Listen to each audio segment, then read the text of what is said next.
Hi everybody, welcome to another episode of Still Cooks. I'm your host, Salentia, and I'm here at the Pasadena Conservatory of Music celebrating the new jazz program. So let's take a look.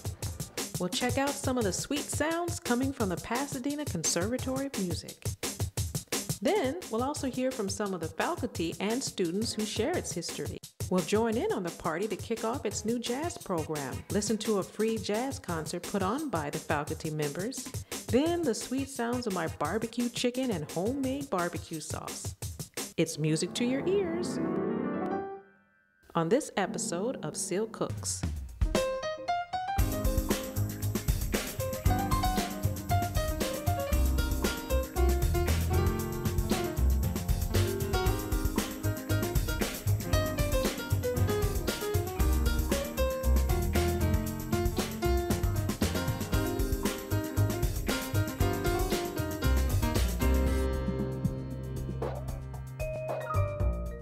I think you should wear a tie. Dad, nobody wears ties to school. Tie says you're serious. It'll make a good impression. And remember, you're there to study, to learn, and to make something of myself. I got it.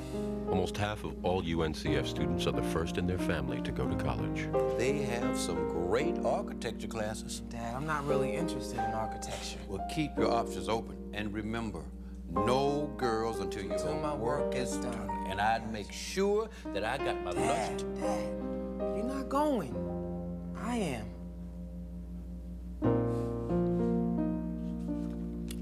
I know.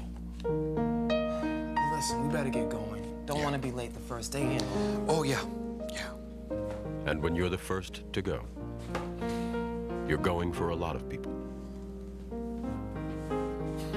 The United Negro College Fund. A mind is a terrible thing to waste. I hang out with a pretty trashy circle, the circle that helps this circle. It starts when we recycle trash at home. It's completed when we buy products made from recycled materials. Check the label for something called post-consumer recycled content. Then buy the highest percentage of it you can find. Complete the circle. Call 1-800-2-RECYCLE for your free shopping guide. Environmental Defense, finding the ways that work. The Pasadena Conservatory of Music is an independent, nonprofit school of music supplying musical programs to infants, senior citizens, and everyone else in between. Marketing Director Beverly LaFontaine gives us a tune-up of its history. We're with Beverly, who has been here at the Pasadena Conservatory of Music for about 14 years. She's semi-retired. That's right. Semi-retired. But you said that the Pasadena Conservatory of Music has been here since '83?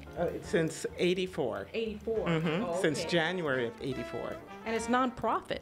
Is that right? Nonprofit. Okay, I didn't know that. But specifically, it's just for kids and adults to learn different types of music, or to learn music. I mean, primarily we are a classical music school of classical music, and we are now introducing jazz. That's exciting. That is very exciting. Why did it take so long to introduce jazz? Because, over the years we've had to build up the conservatory. Okay. Just a few years ago, we only had about 700 students, so we've grown quite a lot in the last few years. We're now well over 1,200 students enrolled with us. Is that how many adults, the students are there? I would say that we probably have about 200 to 250 adults who are enrolled with us. Some of them taking private lessons on instruments, some of them participating in some chamber groups, and then we have a whole series of music history classes for adults. Really? That are very, very popular. I didn't even know that. So most adults who don't know about, is this mostly local adults you're getting? Local students in Pasadena, or do you guys advertise? For the most part, but we have students who come from Sherman Oaks. We have students who come from Valencia. So we have a few students who travel quite a ways to come here to study with us. We have a number of students who have gone on and are going on to major universities and schools of music, quite a number, especially in recent years. So some of the students that you heard this evening, for instance, those are students who potentially will become music majors in universities. So we have students who are in right now studying in some of the better known universities and schools of music.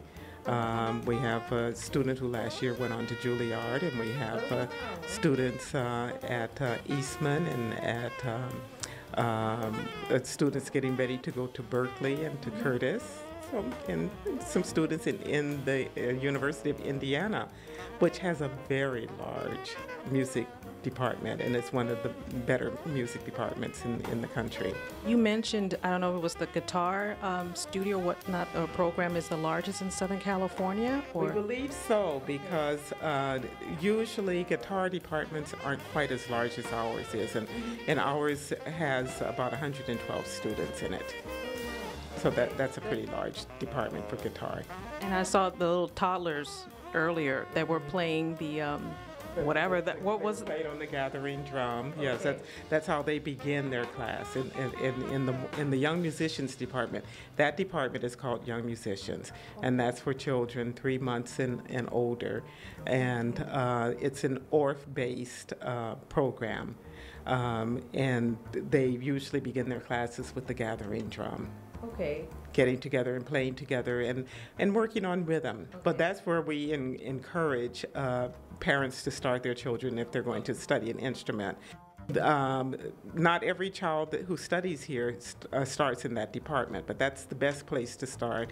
We found that children who go through our Young Musicians program usually are the better students when they get ready to play an instrument, whether they decide that it's going to be guitar or piano or violin or cello or bass or even percussion. You know, it's good if they got some of the grounding there in Young Musicians. Well, that makes sense. So does everyone usually after they graduate from one of these programs go on to do a little concert like a graduation? I'm thinking of Fame. You know, everybody at the end they all started playing their music. Well, you know, we have regular student recitals throughout the entire year. There are student recitals here almost every single Friday of the school year, and those are recitals that the teachers sign their students up for. So not every student plays every single Friday, but when a teacher feels that a student is now ready to play a particular piece in front of an audience, then they sign them up, and we really do encourage that because the whole point of studying music is also to perform it. I'm here with Andrew Cook, who's one of the teachers here. I wanted to know, what exactly do you teach? I see the cello there. But I teach the advanced cello students, so yeah, I'm what they call the master teacher here. So as the students progress to a certain level, when they're looking for a teacher that is going to take them maybe up to conservatory level or above, then they'll go to a master teacher. So then they come to me and I work with them. Where have you originally taught? I mean, I'm sure. I've taught at several schools, and I'm currently professor of cello at Pepperdine University in Malibu there. And then I've taught at many schools throughout the country, Cal State Northridge and Goucher and several schools. So as far as Pepperdine, you said every now and then, do you still teach there, or yes, you just? I'm currently how do there. you have time? I mean, from there here. Okay. Because I also tour and I tour as a soloist and work in the industry here in Los Angeles. So. Okay. So for me, it's when you're a musician, you especially when you have reached a certain point in your life, the teaching is great because you're giving back all the stuff you've learned, which helps the next generation, and that's what we had growing up. So it allows us to prepare better for a career. But the solo stuff and the chamber music is probably my favorite love. Okay. But yeah. I'm sure they're glad you're here. I hope they are. I know. I don't know. I don't know. No, they are. Thank you so much for talking to us. Appreciate it. Okay. Thank you. When we come back, we're joining in on the party which kicks off the new jazz program with Ray Briggs, Stephen McCurry, and the Jazz Faculty as they give us a free concert. That's coming up next.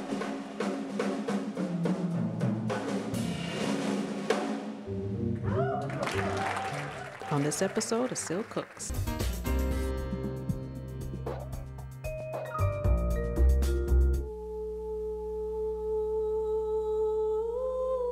It is about balancing our choices between the gray of the concrete jungle and the stunning beauty of the real one. Between a stoic facade of granite and the fury of the canyon. between deafness and the presence of breathtaking music, between blindness and blinding beauty.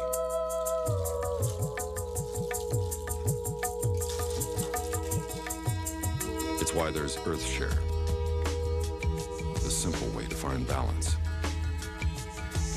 EarthShare is the workplace giving program bringing the leading environmental groups under one umbrella. Support EarthShare, support them all. EarthShare. Please ask your employer about workplace giving. To learn more, please visit our website. I can listen. I can cook. Good. I can coach. Kids with something to do are less likely to do drugs. I can drive. I can paint. I can dance.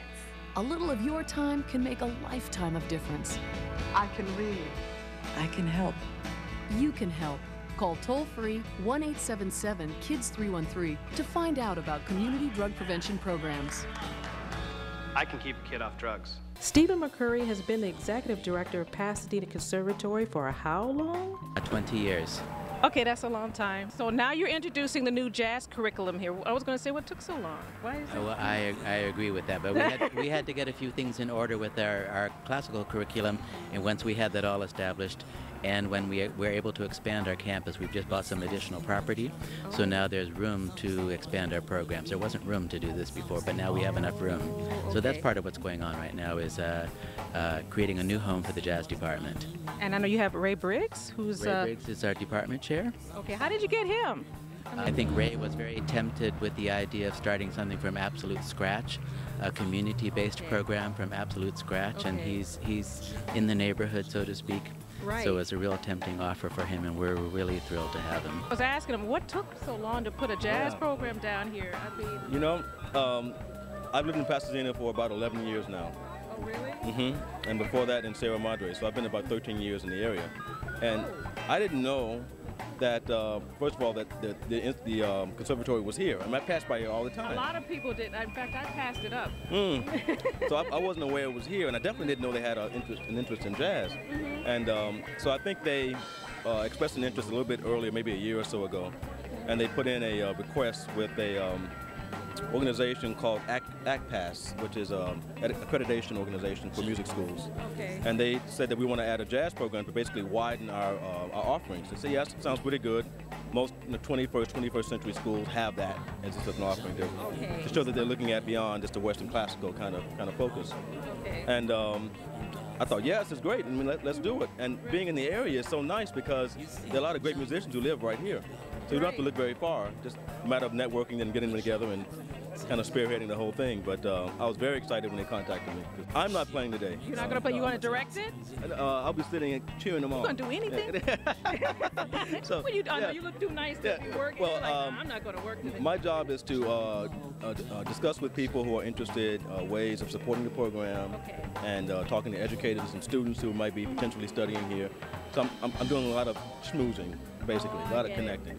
Okay, I get it. It's the smooth thing. That's it. And it's kind of difficult for me to do that when I'm playing music. My mind's all on the music. So I might be talking to someone, and I'm listening to a word they're saying, and I'm thinking about what I'm getting ready to play. Okay. And so it's a little bit of a focus thing for me. So I feel more like, okay, I can give that full attention if I'm not thinking about this set about to come up in 15, 20 minutes. Okay. So that was a decision. Yeah, that was fine. Yeah. You look very nice. I can't wait to hear the rest of everybody play, even though you're not. Yeah. But will you be, next time you will be playing? Okay. Oh, exactly. Yeah. I looked at your bio and I said, oh, he's going to play sax. I went, no, he's not. Next time we'll hear Ray Briggs play. I know. Thank you, Ray. I appreciate it. Oh, you're welcome. Thank you. Thank you. I'm Betty Sanford. Betty Sanford. I want to make sure everybody sees your lovely face. Okay. My lovely old face. Yeah, no, it's not. So you found out today you're one of the first ones. Yes, I'll say the first. Out today, I was the first one to sign up, and I attended the first class, and it was exciting because it combined anthropology and music, and this guy knows his music, knows his musicians, and knows how to bring it to the public, to people who think they love jazz but don't really know why. But I think it's not enough to just like a certain kind of music. You really need to know why you like it and know all about it. And we have a class here where you learn about the cultural context of jazz, as well as the musicians and their different styles. And it's a wonderful class. Thank you, Betty. I appreciate it. Thank you very much. Since you guys couldn't make it to the free jazz concert, I thought I'd share a few highlights with you.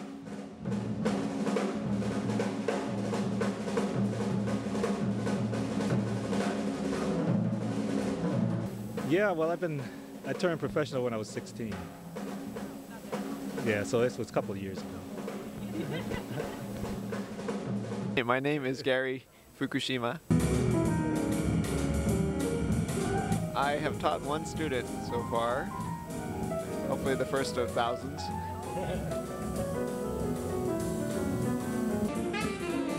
I'm Damon Zick. I teach saxophone here at PCM. Come on, come on, come on, I'm here, I'm here. I'm Sherri Luchette, and I'm brand new.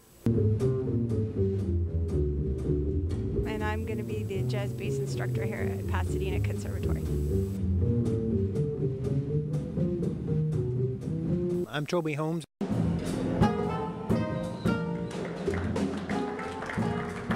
I teach brass, and I've done the summer jazz camp here since 2004.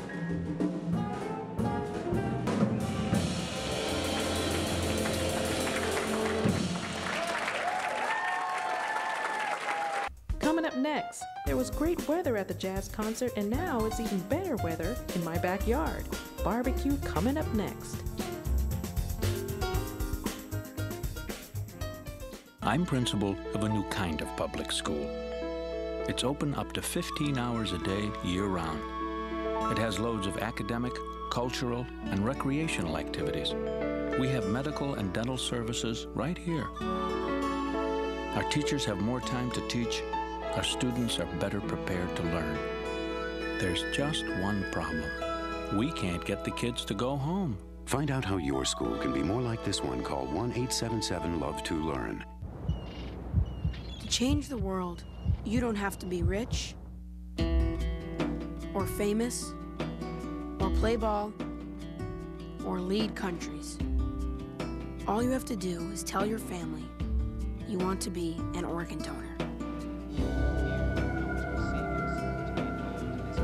Talk to your family about organ donation. Talk to your family about donating life. Hey everybody, it's a beautiful day outside, and I thought, what can I cook? I could barbecue. And that's what I'm going to do for you today. I decided to barbecue some chicken. So let's get it started. And I'm using what they call an indirect heating, meaning I'm having the coals on one side of the grill, and I'm putting a pan of water in the center so that it keeps the chicken moist. We got this started. Now it's time to prep the chicken. I have my main ingredient. First, the chicken. I have a fryer here. And what I'm going to do is cut this baby in half, put a marinade on it, and season it. So let's get started with that. I'm going to start in the center, the breastbone. And then you can cut the back side of it, like I'm doing here. Okay, so now you have two pieces. Okay, I'm using Italian dressing. You can use a low-fat Italian dressing. That's what I'm going to use here. And I'm going to rub this in on both sides of the chicken. Liquid smoke gives it a nice liquid hickory flavor. There's all different types of liquid smoke. There's mesquite, and this happens to be hickory. I love using this, so I'm going to marinate it with this in it as well. I'm using seasoning salt. The seasoning salt I'm using has no MSG in it. That's why I love it. If you rather use just regular old salt and pepper, that's fine too. I'm going to add some pepper to this. I'm going to rub this in, and I'm not seasoning just on one side. I hate that. I'm seasoning on both sides of the chicken.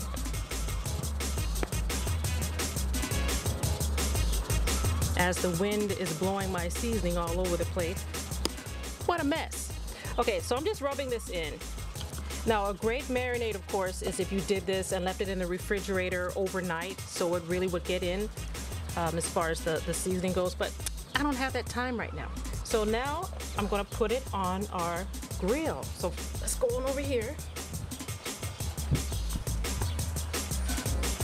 I'm gonna put it right over our water. Remember, the water is there for moisture. It'll keep the meat really moist, and I'm gonna put the top on it. So I have my beer out, it's at room temperature, and every half hour I'm gonna be putting this beer on it and keeping it moist, and it gives it a lot of flavor to it as well. So check it back in about 25 minutes or so. Okay, now it's only been about 20 minutes, but I'm just gonna turn this over. It's already starting to look nice and juicy. And I'm gonna add, like I said earlier, some beer to this. Beer, it's nice flavor, keep it moist. It's going right into our water pan, so it's gonna go right back in the meat and keep it moist. That's what we want. Cool, look at that. So we'll check back on it in about another hour. Checking on our chicken again. It looks beautiful. Nice and moist. Wow. Not quite. Maybe about another half hour or so with that. All right, so I'm gonna start our basic barbecue sauce. I'm gonna start with a medium-sized onion, and I'm gonna start dicing that. Okay, so I'm just gonna dice up some onions. A half a teaspoon of cayenne pepper or chili powder. 1 cup of ketchup. A 1/4 teaspoon of Worcestershire sauce, or what's this here sauce. 1/3 cup of yellow mustard. A 1/2 cup of apple cider vinegar. 2 teaspoons of garlic powder. And a 1/3 cup of dark brown sugar. You could take this to a stovetop, but I'm going to use our grill here. So I'm just putting this on our grill, and we're just going to start stirring in till the onions are translucent. Our sauce is about done. In fact, it is done. As you can see, the onions are cooked. It's translucent. And what I really love about this recipe, it is flexible. So if you want to make it spicier, add more chili powder. If you want it sweeter, add molasses or brown sugar.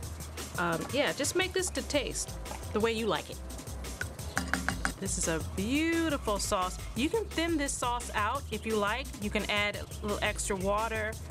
If you like more of a vinegar base, then definitely add more vinegar to this. I'm just gonna let that on there for another 10 minutes with the top on. Look how beautiful that is. Really beautiful. Let me skip this on our platter here. Turn them over. I have some extra sauce here that I can put on, if you like. Okay, now you see how tender this is.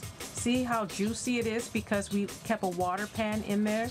Now watch this next move.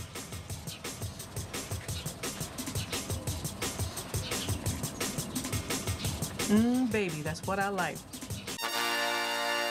Hey you guys, I had a great time celebrating the new jazz curriculum here at the Pasadena Conservatory of Music. I'd like to thank my special guests, Executive Director Stephen McCurry, Marketing Director Beverly LaFontaine, Jazz Department Chair Ray Briggs, the wonderful teachers and students, young and older, and the terrific jazz faculty for their free concert. And I also like to thank you guys for watching. And until next time, hey, you never know where I'm going to end up. You guys take care. So this is going to take about a half hour. No, it's not. Inventory. Excuse me, ladies. I'm sorry. Oh no, it was just the camera was right there. You can say cheese. Hi. Wait.